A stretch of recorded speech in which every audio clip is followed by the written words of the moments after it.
No fue el silencio lo que más me dolió aquella tarde, sino la sonrisa falsa de mi hija cuando mis manos temblorosas le entregaron el paquete envuelto con tanto esmero. Había pasado noches enteras bordando esa muñeca de trapo para Luciana, con su nombre en hilo dorado y un vestidito de flores como los que le encantaban de pequeña. También tejí con paciencia una bufanda color lavanda, con el mismo patrón que usaba su abuela conmigo.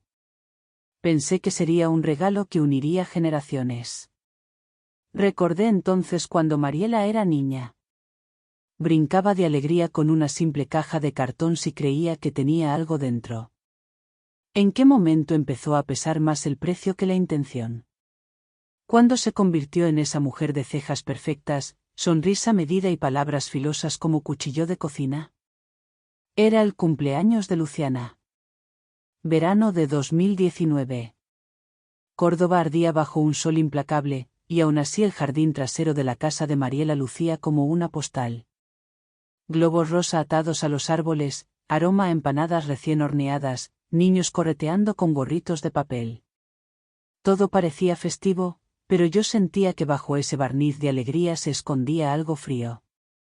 Yo estaba nerviosa. Apreté los regalos envueltos con papel rosa pastel y un moño blanco hecho a mano.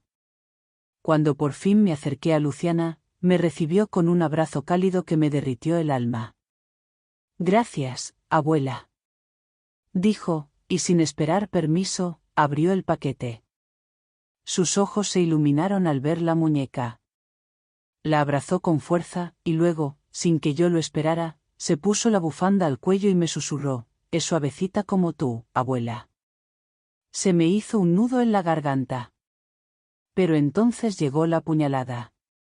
Mariela, de pie junto a la mesa de postres, miró los regalos, levantó una ceja y dijo, en voz lo suficientemente alta para que todos oyeran: «Qué detallito, muy artesanal, mamá. Mis hijos ya están grandes para cosas tan baratas». El murmullo se detuvo por un instante. Algunos se miraron incómodos. Esteban, su marido, no dijo nada, es más, soltó una risa corta, de esas que pretenden ser cómplices, pero solo son cobardes. Yo sentí como el alma se me encogía. Como si me hubieran arrancado el aire de golpe. Pero tragué saliva, sonreí como pude y me excusé. Fui al baño. Cerré la puerta con cuidado. Frente al espejo, me vi, el cabello recogido, el maquillaje corrido por el sudor, los ojos rojos de aguantar las lágrimas. Me puse agua en la cara, recé un Padre Nuestro en voz baja, y salí sin decir adiós. Mientras caminaba hacia la salida, escuché como Rosa, mi vecina, esa mujer que todo lo observa sin necesidad de hablar, se me acercaba. Me tomó del brazo suavemente y murmuró: «Tu hija olvida que los regalos más caros no siempre se compran, Isabel».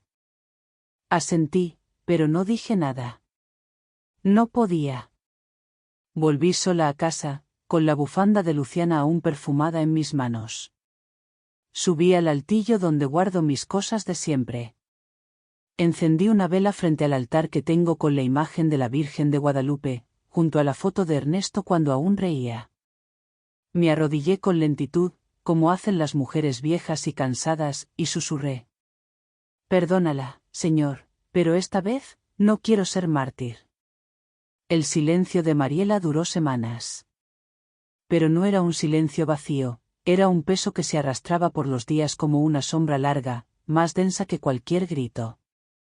No hubo mensajes, ni llamadas, ni siquiera una foto de Luciana con su bufanda. Nada. Ernesto solía decir: «La indiferencia duele más que un grito, Isa». Y tenía razón. Porque por lo menos el grito arde y pasa, pero esto se enquista en el alma. Había llegado junio, y el frío se adelantó ese año en Córdoba. Las mañanas eran grises y el viento silbaba entre los huecos de las ventanas como queriendo entrar a consolarme. Me refugié en lo que siempre supe hacer: tejer. Encendía la radio, dejaba sonar algún bolero antiguo, ese que decía: «Somos novios, pues los dos sentimos mutuo amor profundo», y dejaba que las agujas hicieran lo suyo. Pensé en tejer otra bufanda, esta vez más elegante, más acorde con los gustos modernos de mi hija. Una lana azul petróleo, fina, suave, costosa. Me dije que no era por comprar su afecto, sino por reparar lo que quizá fue una torpeza de mi parte. ¿Habrá sido demasiado emocional? ¿Demasiado de antes? Ese domingo fui a misa. Necesitaba sentirme parte de algo que no me juzgara. Me senté en la banca más alejada, al final, me acerqué al padre Luis. ¿Usted cree que es pecado insistir en dar cariño donde ya no lo quieren? Le pregunté sin rodeos. Él me miró con esos ojos cansados y sabios. Hermana Isabel, me dijo con voz baja, hay heridas que se curan con humildad, pero otras necesitan límites. El amor no se arrastra, se entrega. Y también se guarda, cuando hace falta. Al salir, Rosa me estaba esperando. Llevaba su abrigo de lana roja y esa mirada de quien ya sabe más de lo que dice. Vi a Esteban en el banco esta semana. Parecía discutir con un asesor. Dicen que no están tan bien como aparentan, susurró, como quien deja caer una piedra en el agua para ver cuántas ondas hace. Yo no respondí. Pero esa noche, después de cenar sola como tantas veces, llamé a Mariela. Tardó en contestar. Sí. Su voz seca, tensa. Hola, hija. Solo quería saber cómo están. Si necesitan algo. Estaba pensando en pasar a dejarles unas cosas. No es necesario, mamá. Todo está bien. Y colgó. Sin un te quiero, sin un gracias, sin un nos vemos. Me quedé sentada, teléfono en mano, escuchando el tic-tac del reloj como si midiera los latidos de un corazón ajeno. Entonces lo decidí. Fui a mi cuarto, abrí el segundo cajón del armario y saqué la bufanda nueva, todavía con la etiqueta de la mercería. La guardé. No era el momento. O quizás nunca lo sería. Luego fui al mueble bajo el altar, donde desde hace años guardaba la caja fuerte. Saqué la llave que colgaba de mi rosario, la introduje con cuidado. Hacía mucho que no abría esa caja. Dentro, estaban los papeles de la casa, unos ahorros en efectivo, y el testamento, ese mismo que Ernesto y yo redactamos antes de que él enfermara. Saqué el sobresellado y lo dejé sobre la mesa, junto al crucifijo de madera que cuelga desde que Lucía, mi suegra, nos lo regaló al casarnos. Lo miré, largo rato. Y entonces, sin pensarlo dos veces, murmuré. Tal vez haya llegado el momento. Mi voz no tembló. Era apenas un susurro, pero cargado con la fuerza de años de silencio, de sacrificios, de resignación. Recordé entonces lo último que Ernesto me dijo cuando hablábamos de Mariela. No confundas amor con sacrificio eterno, Isa. A veces amar también es saber decir basta. No hubo portazo. No hubo lágrimas. Solo el sonido seco del clic metálico al cerrar la caja fuerte y mi firma temblorosa estampada con tinta azul, como quien sella no solo un documento, sino una etapa entera de su vida. La última vez que abrí esa caja fue cuando Ernesto murió. Hoy, la cierro para no dejarme morir yo. Era mediados de marzo, y Córdoba olía a incienso. Las procesiones ya comenzaban a ensayar sus pasos entre las calles angostas, los tambores lentos, graves, como si marcaran el compás de una pena antigua. En cada esquina, los escaparates lucían velas moradas y ramos de olivo. Todo me hablaba de redención, menos mi corazón, que aún debatía entre culpa y firmeza. Caminé despacio hasta la notaría del centro, esa donde años atrás Ernesto y yo firmamos la compra de la casa. Ahora era yo sola, con el sobre bajo el brazo, el crucifijo en el bolso y una determinación silenciosa latiendo bajo el abrigo. El notario, un hombre joven y amable, leyó los papeles con atención. Yo le expliqué lo esencial: quería modificar mi testamento, excluir a Mariela y donar el fondo de herencia a la organización Niños del Valle, una ONG que ayudaba a madres solteras y niños sin recursos. No necesitaba explicar más. No era venganza. Era justicia. O quizás solo un acto de amor dirigido a quien aún pudiera recibirlo.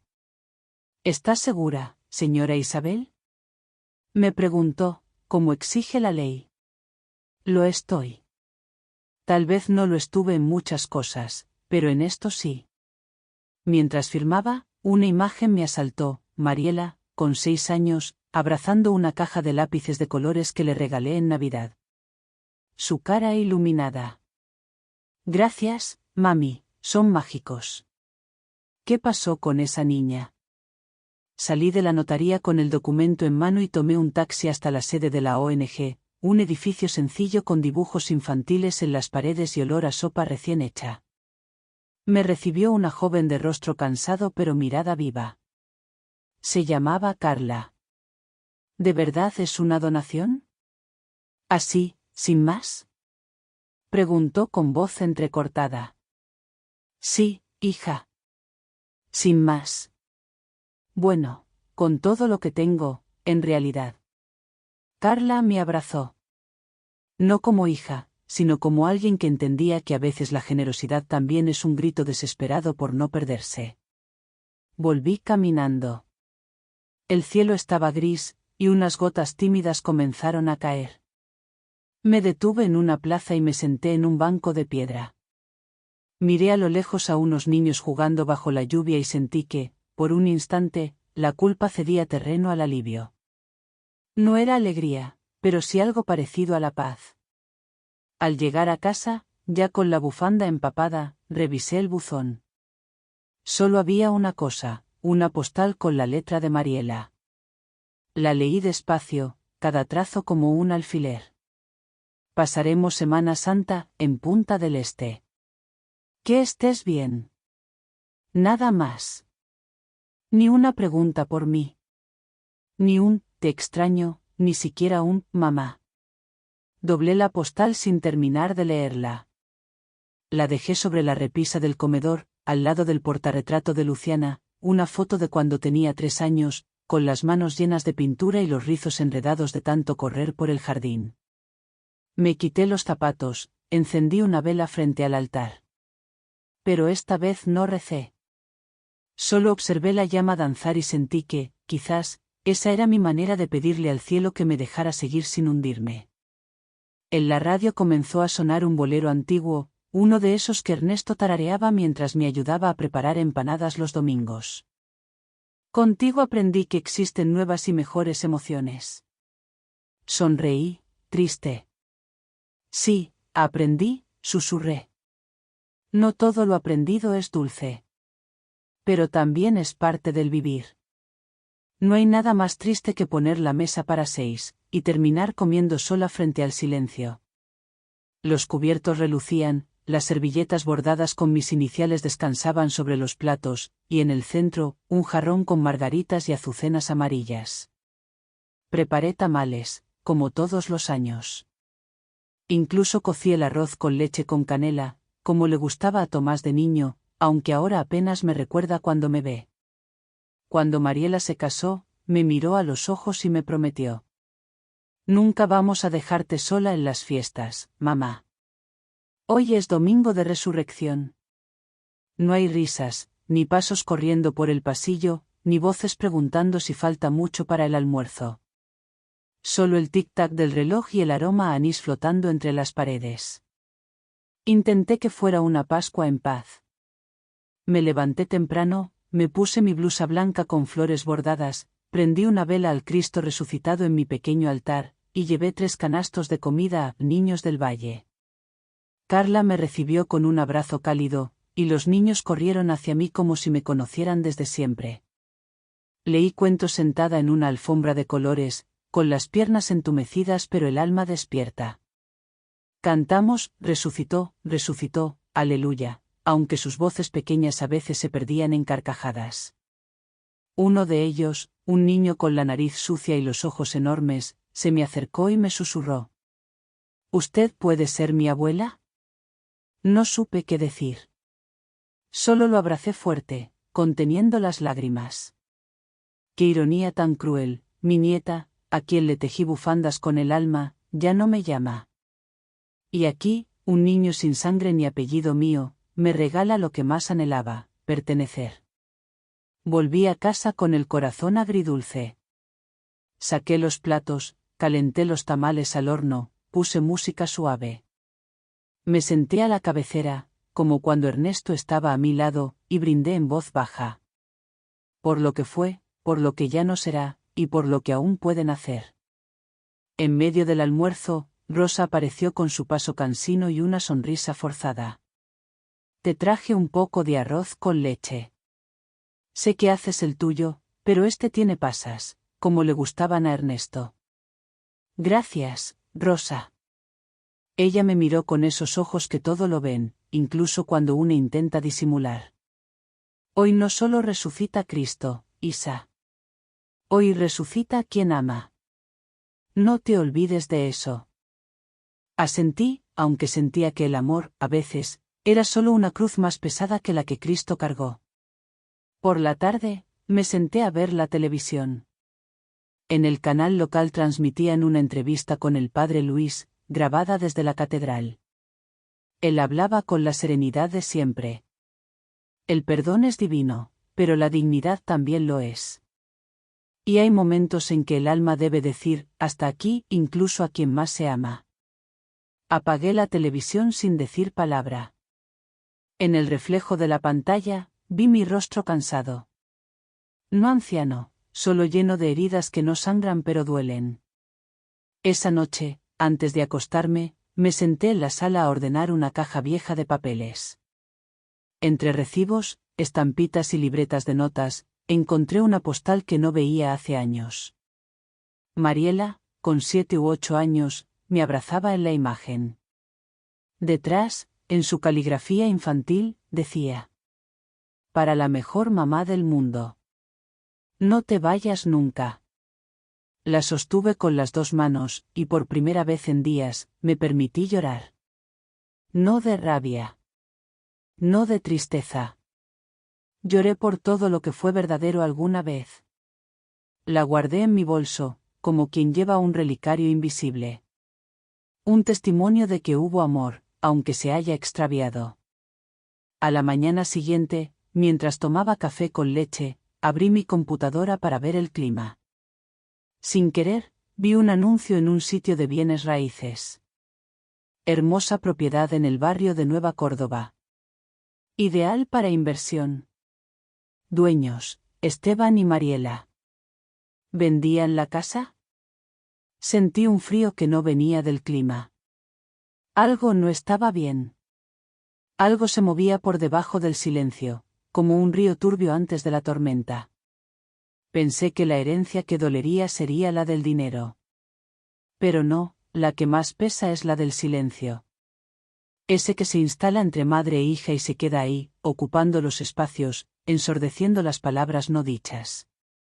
Ernesto solía repetir: cuando no se puede hablar con amor, es mejor callar con dignidad. Y eso hice durante semanas. Callé. Pero la dignidad no siempre da consuelo. Finales de abril trajo lluvias persistentes. Córdoba olía a tierra mojada y a ropa húmeda tendida sin ganas. Las calles estaban vacías, los cafés, medio cerrados. Yo miraba desde la ventana, tazón de mate en mano, el agua resbalando por los cristales como si fueran lágrimas ajenas. No pude con la inquietud. Así que, una mañana, tomé mi paraguas y salí sin decirle a nadie. Caminé hasta la inmobiliaria cuyo nombre vi en el anuncio online. Me hice la desentendida. Estoy interesada en una propiedad, dije con voz pausada. La recepcionista me mostró en pantalla varias casas. Cuando llegamos a la de Mariela, mi corazón dio un vuelco. ¿Esta, tiene alguna urgencia de venta? Pregunté, disimulando mal. Sí, señora. El dueño ha tenido retrasos en el pago del préstamo hipotecario. Buscan comprador urgente. No dije más. Salí de ahí con el alma apretada como si hubiera descendido la presión del cielo sobre mis hombros. Llamé a Mariela esa misma tarde. Atendió con voz quebrada. No quiero hablar, mamá. No, ahora. Solo dime si los niños están bien. Están, bien. Y colgó. Me quedé con el teléfono en el pecho, sintiendo el pulso como si fuera el mío y el de ella mezclados. Pese a todo, seguía siendo mi hija. Y los niños, mis nietos. El rencor no me alcanzaba para borrarlos.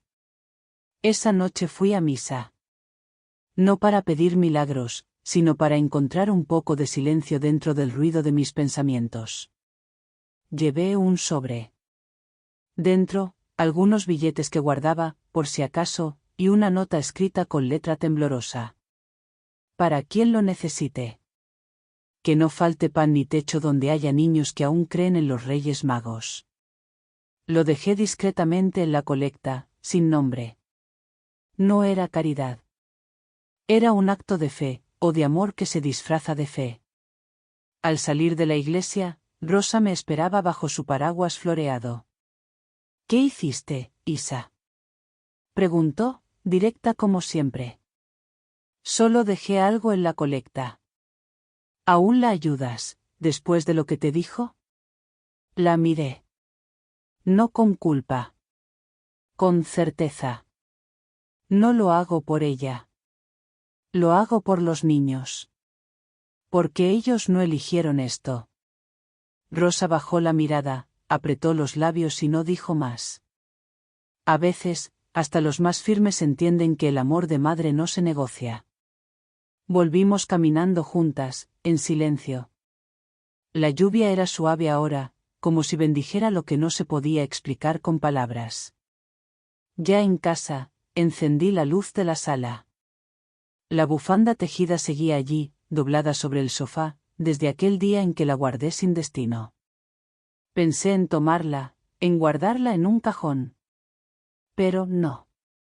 La dejé ahí. La noche cayó con lentitud. El reloj marcaba casi las 9 cuando escuché 3 golpes en la puerta. No timbre. Golpes. Como los de alguien que duda antes de llamar. Abrí. Era Mariela. Pálida, los ojos rojos, el maquillaje corrido. Llevaba una chaqueta que no era suya, el pelo recogido con descuido, las manos temblorosas. ¿Puedo pasar? Preguntó apenas, con voz baja. Yo no respondí. Solo abrí más la puerta. Ella dio un paso. Vio la bufanda. No dijo nada. Yo tampoco. Pero algo, en ese silencio, era distinto. No hizo falta gritar. No hubo reproches. Ni siquiera la palabra, perdón, cruzó nuestros labios. A veces, el llanto compartido limpia más que 1000 palabras dichas por obligación. Mariela se quedó de pie en la puerta hasta que le señalé con la cabeza el sofá. Se sentó despacio, como quien no sabe si realmente es bienvenida. La bufanda seguía allí, donde siempre, y ella la miró, pero no la tocó. La última vez que durmió bajo mi techo fue hace más de una década. Aquella noche lloramos por Ernesto, su partida. Esta vez, lloramos por algo más difícil de nombrar, el desencuentro. Mayo había llegado con su viento helado y hojas secas danzando en las veredas. Mi casa olía a café y pan recién horneado. Afuera, Córdoba seguía su rutina indiferente. Adentro, el tiempo se detenía. Esteban me engañó, dijo finalmente, con la voz rota. Me hizo firmar préstamos sin decirme la verdad. Se fue hace 2 semanas. No sé dónde está, ni si volverá. No dije nada. Solo me acerqué a la cocina y preparé 2 tazas de café. Las coloqué sobre la mesa con un poco de pan dulce y un frasquito de mermelada de durazno. Perdí mucho, mamá, añadió, bajando la mirada. Pero lo que más duele fue perderte a ti. Levanté mi taza. Le hice un gesto para que hiciera lo mismo. Bebimos en silencio. Como antes, como siempre. Las palabras vendrían después, o tal vez no. Lo importante era que estaba ahí. Esa noche, le preparé la cama en el cuarto de huéspedes, el que antes fue de Tomás. Dejé la ventana entreabierta para que entrara el olor de las glicinas. Le puse una cobija extra. «Hace frío», le dije. Ella asintió, y por un instante, vi a la niña de antes, la que venía a mi cama cuando soñaba feo. La que creía que un beso lo curaba todo. A la mañana siguiente, fuimos juntas a misa. Caminamos despacio por las calles mojadas. En la iglesia, Mariela se arrodilló a mi lado. Yo sentí que no estaba sola. Tal vez nunca lo estuve, pero ahora sí lo sabía. Al regresar, Rosa nos esperaba con su clásico flan casero. No dijo nada sobre su presencia. Solo nos sirvió 2 porciones grandes y se quedó hablando del clima y de una vecina nueva que cantaba boleros desafinados. Bendita sea Rosa y su manera de curar sin meter el dedo en la herida. Por la tarde, recibimos una videollamada de Luciana. Su carita iluminó la pantalla. «Abuela», gritó. «Mamá me dijo que estás con ella. ¿Me haces otra bufanda? La rosada ya no me entra». Miré a Mariela. Ella sonrió, por primera vez en mucho tiempo, sin sarcasmo ni armadura. «Claro, mi amor», respondí. «Pero esta vez será azul cielo. Para que combine con tus ojitos». Luciana aplaudió. Yo, no pude evitar que se me humedecieran los ojos. Esa noche, cuando Mariela me abrazó antes de dormir, lo hizo con fuerza. Hacía años que no sentía ese calor. No todo estaba perdonado, no del todo. Pero algo se había roto, y algo, al mismo tiempo, se había curado. Al día siguiente, mientras ordenaba, abrí la caja fuerte por costumbre. Estaba vacía, como debía estar. Me quedé unos segundos mirándola. Vacía, pero por fin, liviana, susurré. No necesitaba más. Ni papeles, ni herencias, ni cuentas. Había encontrado algo que pesaba más que el oro, el amor recuperado, aunque fuese herido. Fui a buscar la bufanda que había tejido meses atrás. La doblé con cuidado, la coloqué en una cajita nueva y escribí una nota. Hecha con amor, no con precio. La guardé para Luciana. Y mientras el cielo se nublaba, y las campanas de la iglesia cercana marcaban las 6, comprendí que la verdadera herencia que dejo, no está en una cuenta bancaria, sino en cada hilo que une lo roto, en cada acto que no necesita testigos. Porque en esta vida, hija mía, no importa lo que se pierde, sino lo que aún se puede volver a tejer. Aquel día no quedó nada en la caja fuerte, pero sí en mi corazón. Vi a mi hija llorar como cuando era niña, y comprendí que algunas heridas solo sanan con presencia, no con palabras. He aprendido que el amor de una madre no siempre significa sacrificio sin límite, sino también saber poner fronteras con ternura. Que perdonar no es olvidar, sino soltar el dolor. Y seguir amando desde otro lugar. Y que, a veces, Dios responde a nuestras oraciones en forma de abrazos tardíos. En esta vida, mis queridos, la familia no siempre es perfecta, pero es nuestro primer y último refugio cuando todo lo demás falla. Y si mantenemos la fe, incluso las fibras rotas pueden volver a tejer esperanza. Si esta historia les recordó a su propia madre, a un hijo perdido, o a un abrazo que aún esperan, los invito a compartirlo. Que Dios y la Virgen los bendigan siempre, con paz, salud y calor de hogar.